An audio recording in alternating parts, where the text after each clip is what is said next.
Hello friends, பாருங்க என் கையில் தேங்காய் வச்சுருக்கேன். இதை உடச்சி தேங்காய் சில்லு எடுத்து சூப்பராக ஒரு தேங்காய் பால் ஹல்வா ரெடி பண்ணலாம். நீங்கள் முதல் முறையாக நம்ம வீடியோவை பார்க்குறவங்களா இருந்தால் அப்படியே நம்ம சேனலை சப்ஸ்கிரைப் பண்ணிக்கோங்க. வீடியோ ஃபுல்லாக பார்த்துட்டு இந்த ரெசிபி உங்களுக்கு பிடிச்சிருந்துன்னா அப்படியே லைக் பண்ணிவிட்டு உங்கள் ஃப்ரெண்ட்ஸ் அண்ட் ஃபேமிலிக்கு ஷேர் பண்ண மறக்காதீங்க. வாங்க வீடியோக்குள்ளே போகலாம்.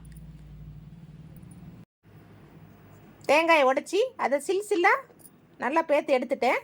இதில் இருக்கிற இந்த ப்ரௌன் தோலை எடுத்துட்டு இந்த ஒயிட் பார்ட்டை மட்டும் சின்ன சின்னதாக கட் பண்ணி அதை மிக்ஸி ஜாரில் சேர்த்து அரைச்சி எடுத்துன்னு வந்துடலாம். பாருங்கள் ஃப்ரெண்ட்ஸ், தேங்காய் அரைச்சி எடுத்துன்னு வந்துட்டேன். இது அப்படியே ஒரு பாத்திரத்தில் இந்த ஜல்லி வச்சு இந்த பாலை வடிகட்டி எடுத்துக்கலாம்.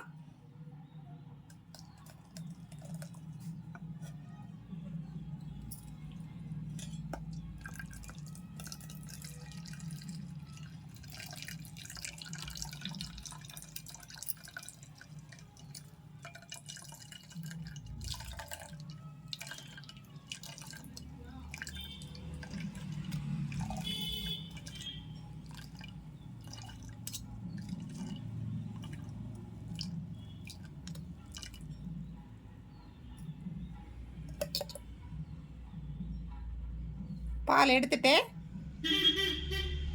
இப்போ ரெசிபி செய்ய ஆரம்பிச்சிடலாம். தேங்காய் பால் எடுத்தாச்சு. அடுத்து இதில் 2 ஸ்பூன் கார்ன்ஃப்ளவர் இருக்குது, சோள மாவு.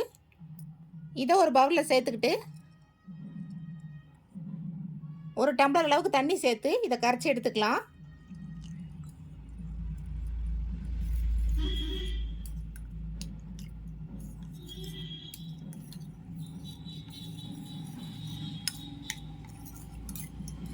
கரைச்சாச்சு. தேங்காய் பால் ஹல்வா செய்யறதுக்கு நான் ஸ்டவ் ஆன் பண்ணி ஒரு பேன் வச்சுருக்கேன். அதில் ஒரு 2 டேபிள் ஸ்பூன் அளவுக்கு நெய் சேர்த்துக்கலாம். இதுக்கு நெய் அதிகமாக தேவைப்படாதுங்க, ஏன்னா தேங்காயிலே எண்ணெய் இருக்கும். இதில் ஒரு 10-15 போல் முந்திரி சேர்த்துக்கலாம். இதை அப்படியே வறுத்துக்கலாம்.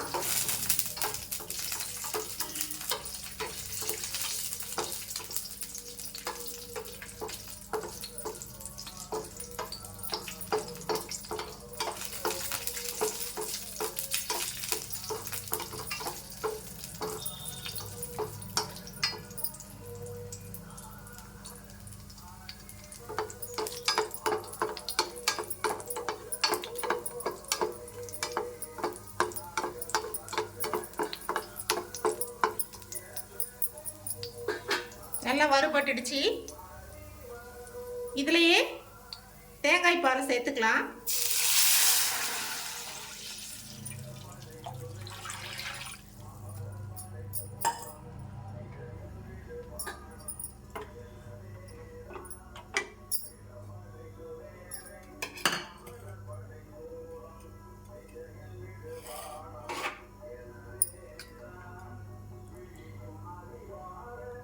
கொதிக்க ஆரம்பிக்குது.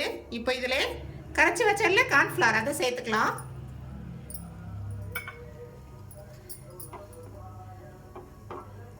சேர்த்துட்டு அப்படியே கைவிடாம கிண்டிக்கிட்டே இருக்கலாம்.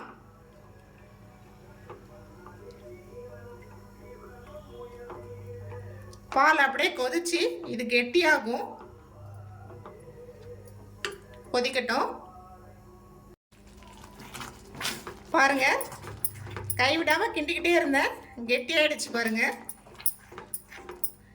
இப்போ இந்த அல்வாவுக்கு தேவையான சர்க்கரையை சேர்த்துக்கலாம். நான் ஒரு 1/2 கப் அளவுக்கு சேர்க்குறேன். உங்கள் இனிப்புக்கு தேவையானதை நீங்கள் கூட்டியோ குறைச்சியோ சேர்த்துக்கோங்க. சர்க்கரை சேர்த்துட்டு அப்படியே கிண்டிக்கிட்டே இருக்கலாம்.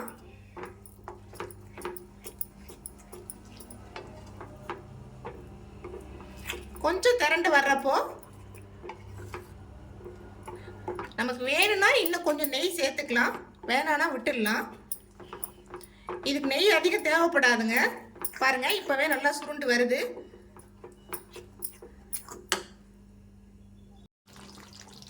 பாருங்க ஃப்ரெண்ட்ஸ், ஹல்வா சூப்பராக ரெடி ஆயிடுச்சு பாருங்க. எப்படி அப்படியே கண்ணாடி மாதிரி இருக்கு பாருங்க. இந்த பதத்துக்கு வந்த உடனே நம்ம இப்போ வேணா நீங்கள் ஏலக்காய் பொடி இருந்தால் கூட சேர்த்துக்கலாம். இல்லாட்டி முதல்ல நம்ம தேங்காய் பால் அரைக்கிறோம் இல்லையா, அப்போவே கூட ஒரு 4 ஏலக்காயை இந்த தேங்காயில் சேர்த்து அரைச்சி ஃபில்டர் பண்ணிக்கலாம். நான் எதுவுமே சேர்க்கலை. உங்களுக்கு வந்து தேங்காய் எண்ணெயோட ஃப்ளேவர் பிடிக்குன்னா நீங்கள் நெய்க்காய் பதில் தேங்காய் எண்ணெய் ஆட் பண்ணி கூட செய்யலாம். முதல்ல முந்திரி வறுக்கிறப்பவே வந்து ஒரு 2 டேபிள் ஸ்பூன் அளவுக்கு நெய் சேர்த்துக்கோங்க. அதுக்கப்புறம் நான் கொஞ்சம் கூட நெய் சேர்க்கலைங்க. எப்படி வந்து ரெடி ஆகிடுச்சு பாருங்கள். ஏன்னா இதிலே எண்ணெய் இருக்குன்றதால சூப்பராக பாருங்கள், பாத்திரத்தில் ஒட்டாமல் ரெடி ஆகிடுச்சு. அவ்வளோதான் ஃப்ரெண்ட்ஸ், ஸ்டவ் ஆஃப் பண்ணிடுறேன்.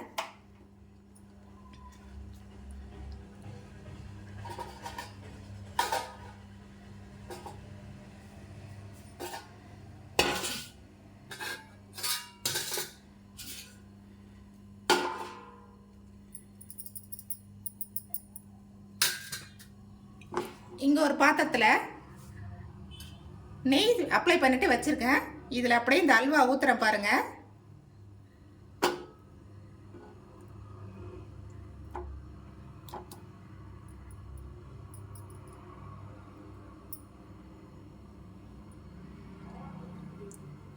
அவ்வளோதான் ஃப்ரெண்ட்ஸ், சூப்பராக ரெடி ஆயிடுச்சு. சர்வ் பண்ணிவிட்டு உங்களுக்கு காமிக்கிறேன் பாருங்கள் ஃப்ரெண்ட்ஸ். கமகமன்னு வாசத்தோட நம்ம தேங்காய் பால் அல்வா ரெடி ஆயிடுச்சு. வீட்டுக்கு டக்குன்னு யாராவது கெஸ்ட்டு வந்துட்டாங்கன்னா உடனே இந்த ரெசிபியை நீங்கள் செஞ்சு வசலாம். வீட்டில் தேங்காய் மட்டும்தான் இருக்குன்னா சீக்கிரமாகவே குயிக்காகவே ஒரு 10லேருந்து ஒரு 15 நிமிஷத்தில் இந்த ரெசிபியை நீங்கள் செஞ்சிடலாம். ரொம்ப டேஸ்ட்டாக இருக்கும். இது ஒரு தடவை கண்டிப்பாக ட்ரை பண்ணி பாருங்கள். இந்த ரெசிபி உங்களுக்கு பிடிச்சிருந்தா லைக் அண்ட் சப்ஸ்கிரைப் பண்ணுங்கள். Thank you friends.